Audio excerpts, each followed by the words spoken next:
Hi, friends. Rick Edwards here. Thank you for joining us today, and welcome back. We're going to be looking today at the next lesson for June 1, and this lesson is going to be looking at 1 Samuel chapter 8, more specifically, the core text of verses 4 through 20 of 1 Samuel chapter 8. Now, this lesson is actually the beginning of a unit that is going to take us into the period of the monarchy in Israel's history. Now, in recent weeks, we've been looking at the period of the judges and how the period of the judges was coming to an end. In these early chapters of 1 Samuel chapter 1 through 7, those chapters were moving us toward the monarchy. God was setting up and helping the people to understand certain things in order to prepare them for the coming monarchy.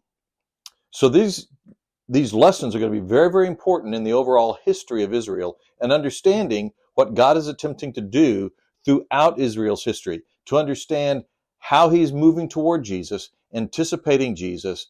That's what the Gospel Project is all about. So I want to propose a question for us here for you to ask your class at the beginning of the class. It's a pretty simple question. Can we want the right thing at the wrong time or for the wrong reasons? Now, I think most people in your class are probably going to say, yes, we can want the right thing at times for the wrong reasons or at the wrong time. So it's a pretty simple, straightforward question, but I think it's a question that can generate some good discussion in your class. So I would put the question out there because it's really what's going on in today's text. Put the question out there and let people respond. Get them thinking about this idea that sometimes we want the right thing, but we may want it at the wrong time or for the wrong reasons. And that's really what this text is about today, because it points to this kind of strange ambiguity that exists as you read through the book of Judges and then get into 1 Samuel. There are times when it seems that God intended and wanted them to have a king. In fact, you read through the book of Judges and you kind of conclude, absolutely, the people need a king. That seems to be the conclusion of the book of Judges. We need a king. And then you get into 1 Samuel chapters 1 through 7. It's clear that God is moving them toward having a king. You get into chapter 8, and it seems pretty clear in chapter 8 that God is not ready for them to have a king, that their request for a king is sinful or wrong. So there's this ambiguity that exists. But it's important for us to understand that, in fact, God had intended all along. Part of God's plan for Israel all along was for them to ultimately, have a king. You can go all the way back to Genesis chapter 17, where God was establishing his covenant with Abraham. And he says to Abraham, one of these days, out of your descendants, kings will come. So it appears even as early as Genesis 17 that God was thinking that one day among the Israelites, Abraham's descendants, there would be a king. Just a few verses later, in chapter 17, God says about Sarah, out of Sarah will come kings, reinforcing the idea that one of these days there is going to be a monarchy in Israel, that your people will live under a king.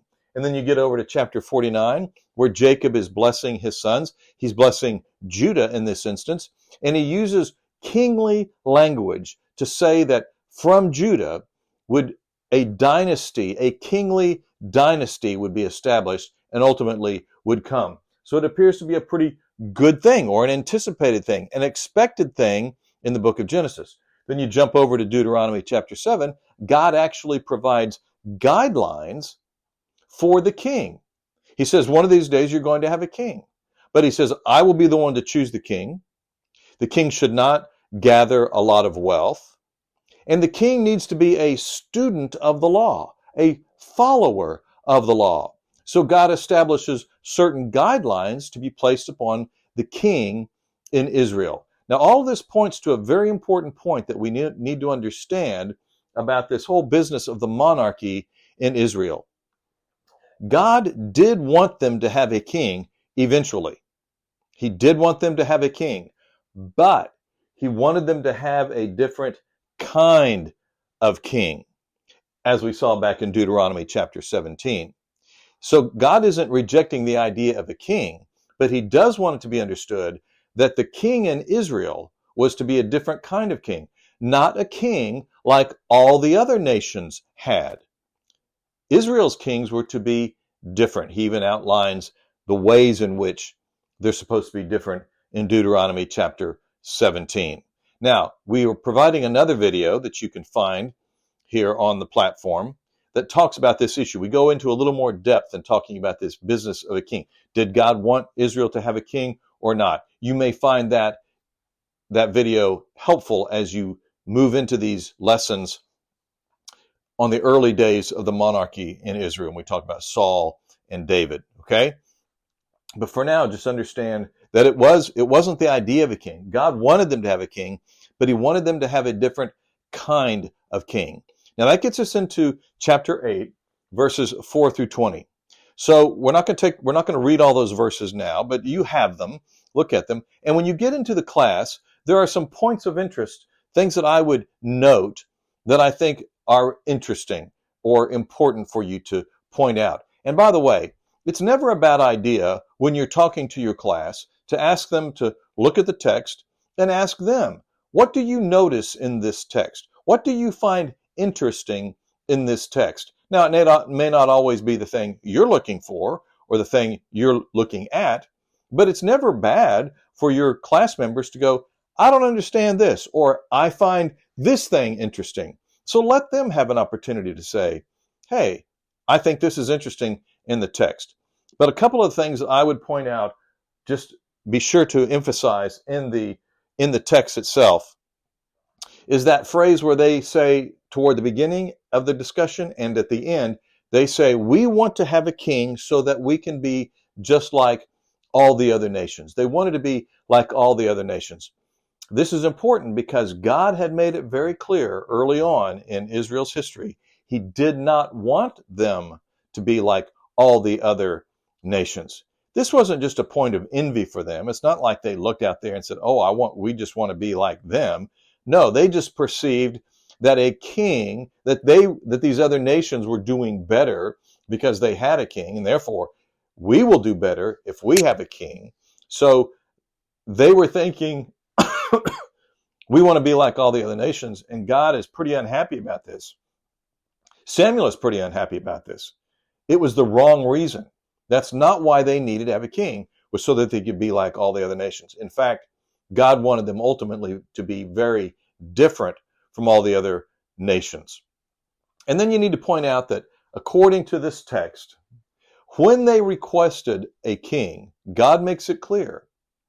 Their request represented not a rejection of Samuel as their leader, but a rejection of God as their king. So this is important. In fact, he even equates their request for a king to idolatry. He says it's just like it's always been. They go after other gods. And God perceives that their request for a king is an idolatrous act, because they're saying, by wanting and requesting a king, they are rejecting me as the king, God says. So those are a couple of points of interest that I would be sure to point out. But again, allow the class to speak up, to ask questions, to jump in there and point out things of their own that they might like to identify. So let's talk about kind of the bottom line here for this text, for this lesson. And this question of, can we want the right thing at the right time or for the wrong reasons? Absolutely we can.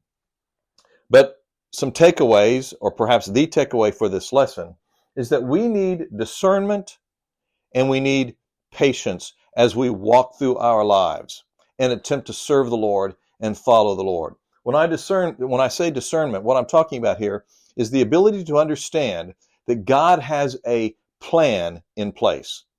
God has a plan that's bigger than you. God has a plan that's bigger than me. I need to understand that. I may not always know all the details of that plan. You may not always know all the details of that plan.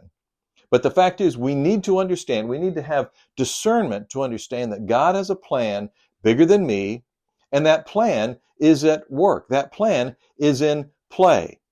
And we need to respect that. We need to understand that. So I need to be able to say in my life, look, it's not about me, it's about Him. It's about his plan, his purposes. What is he wanting to accomplish? That's discernment. So that we can then step back and say, well, do we want a king? Maybe we want a king, but does God want a king? That's where we need discernment in order to be able to understand that God has something going on beyond you and me. And then we need patience. Once we understand that God has a plan, that plan was in place and that plan was working before me, and that plan is going to be in place and working after me. So there may be things about God's plan that I will never actually see myself. And that was true with the Israelites. God was doing things leading up ultimately to the Messiah coming in the New Testament. They never saw that. These people never saw that. But they could have understood, if they had had discernment, they could have understood that, yes, God wanted them to have a king.